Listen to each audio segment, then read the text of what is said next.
সেদিন প্রচুর এক্সাইটমেন্ট নিয়ে ঘুম থেকে উঠেছিলাম, কারণ আমার স্বপ্ন পূরণের প্রথম পদক্ষেপ ফেলতে চলেছিলাম সেই দিন।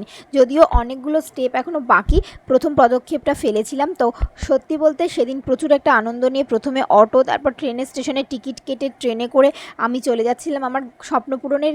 যত কাছে যাচ্ছিলাম তত টেনশন, যত রকমের ভালো লাগা সমস্ত কিছু কাজ করছিল। কীরকম একটা ফিলিংস সেটা বলে বোঝাতে পারছি না। তারপর স্টেশনে নেমে আমার যে সমস্ত কাজ ছিল সেগুলো কমপ্লিট করলাম, এত কিছু ছিল সাথে।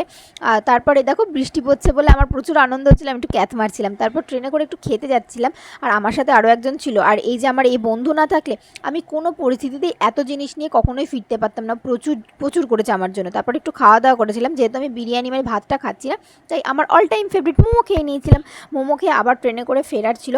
তো যাই হোক, কী স্বপ্ন পূরণ নিশ্চয়ই প্রশ্ন আসছে, সেগুলো অবশ্যই আমার ভিডিওগুলো দেখতে থাকলে জানতে পারবে। ততক্ষণ ভালো লাগলে লাইক শেয়ার অ্যান্ড সাবস্ক্রাইব করে দিও। টাটা।